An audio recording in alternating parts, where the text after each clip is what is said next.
안녕하세요. 서울자취생활 오늘 254일차입니다. 오늘 오전에 팀미팅 있었고 11시 방문 예약 있었는데 한 11시 반쯤 오셨고 기존에 다른 저희 팀 직원이 관리하시던 계약 고객이신데 제가 그분 좀 맡게 돼서 상담하고 2차 굉장히 짧게 남겼어요. 여튼 짧게 상담하고 점심 그냥 간단하게 갖고 있던 과자 그냥 좀 먹고 그렇게 때웠고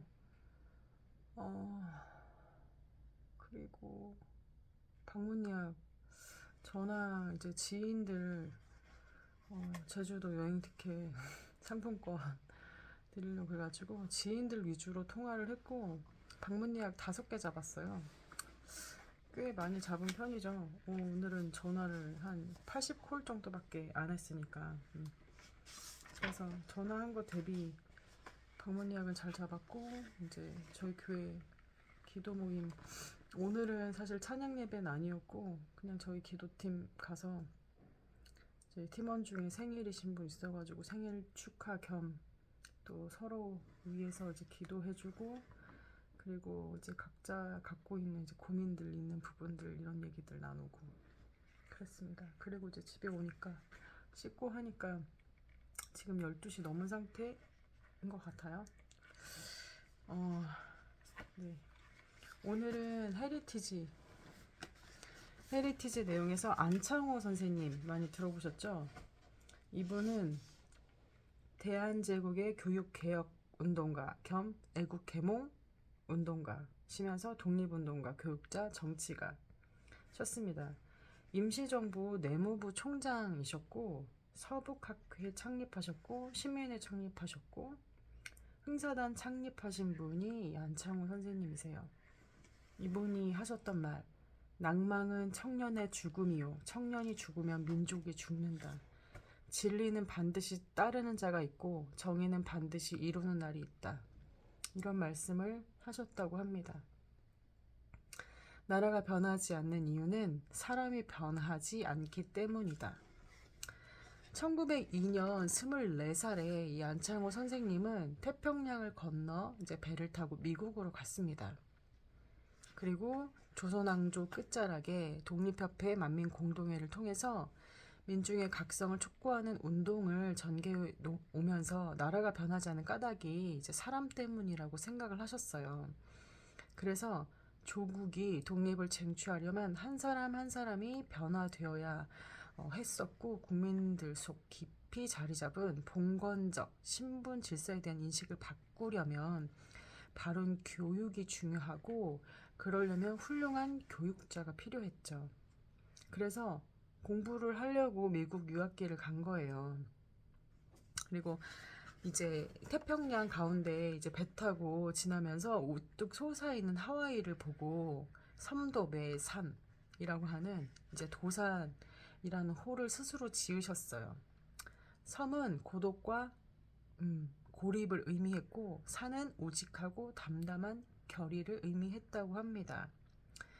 그러니까 나라를 떠나서 망망대해 가운데 고독한 이제 본인의 심정을 결혼한 의지를 이제 느끼면서 이런 호를 지으셨어요. 이분은 그때 갓 결혼한 새 신랑이었지만 조국을 향하는 길에는 망설임 없이 나부터 먼저 배우자. 신문화의 씨를 조국에 뿌려주기 위해서는 이제 미국 구미 선진 제국의 제도를 내 눈으로 보고 경험해 보아야 하겠다 하는 마음으로 공부를 하신 거예요.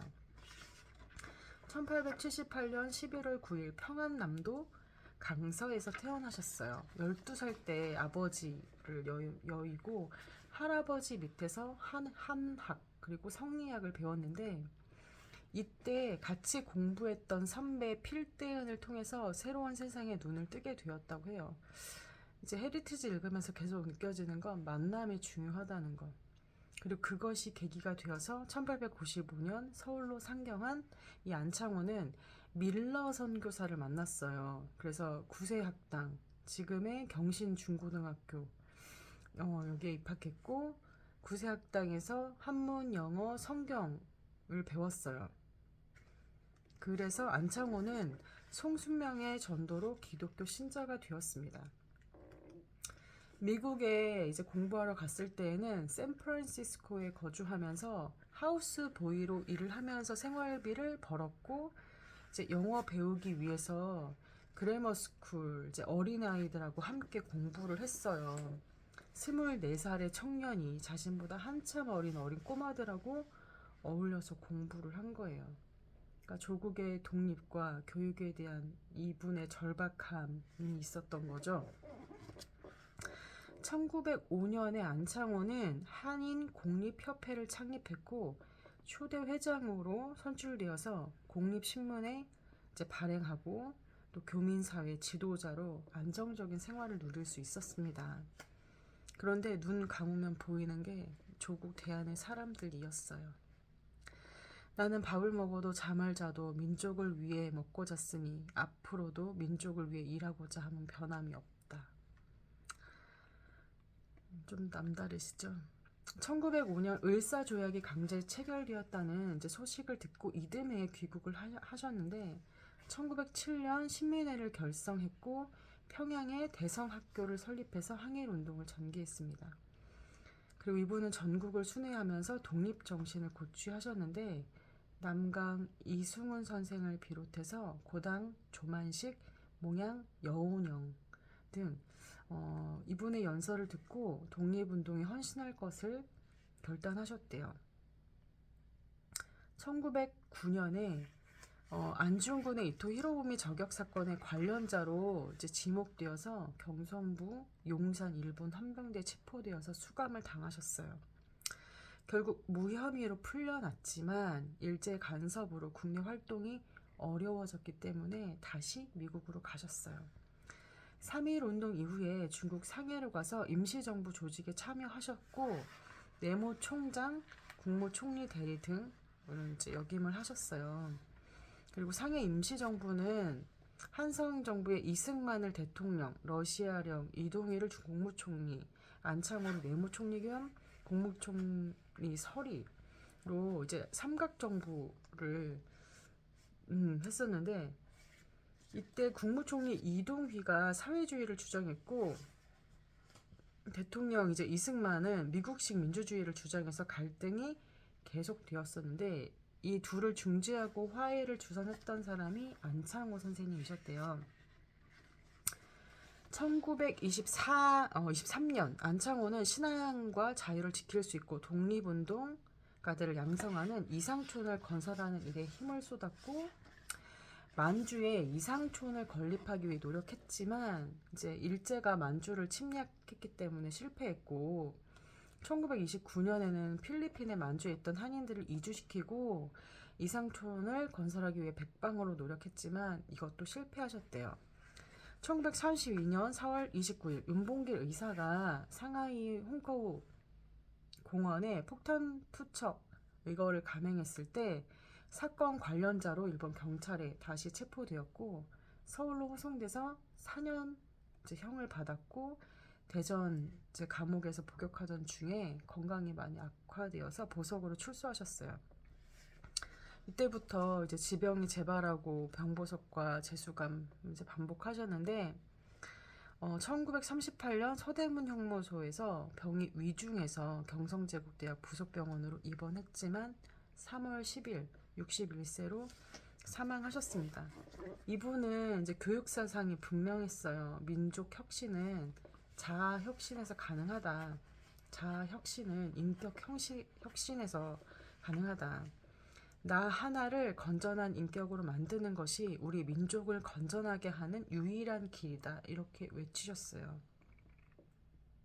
조선 민족의 불행은 봉건국가 조선이 길러낸 뒤떨어진 문명과 국민의 정신 자체에 있다고 생각을 하셨던 거죠. 한껏 요행과 우연을 바라보고 한번 떠들기나 하면 독립이 될까? 혹은 육혈포질이나 작탄질이나 하면 독립이 될까? 혹은 어떤 나라에 호소나 잘하면 독립이 될까 하고 어련한 가운데 호도하게 시간을 보내며 방황하는 것을 보면 참으로 가석하기가 한이 없다.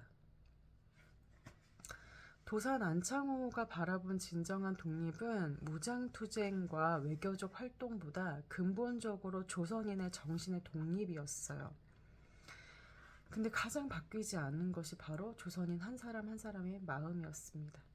근데 이분은 낭망하지 않았어요. 진리는 반드시 따르는 자가 있고 정의는 반드시 이루어지는 날이 있을 것을 믿었기 때문이었습니다. 이렇게 멋있는 분들 덕분에 지금의 대한민국이 있고, 네, 그 대한독립 만세, 자유민주주의 국가에서 우리가 이렇게 살고 있습니다. 책을 읽으면서 많이 감사하다는 생각하고 있고요. 네, 오늘도 일하시고 여러 가지 모양으로 하루를 살아내시느라 모두들 수고 많으셨습니다. 편히 쉬시고 내일 다시 또 인사드리도록 하겠습니다. 안녕. 마사이로 이메일 보냈어. 그리고 이메일 잘 받았어. 항상 고마워. 잘 쉬어. 안녕.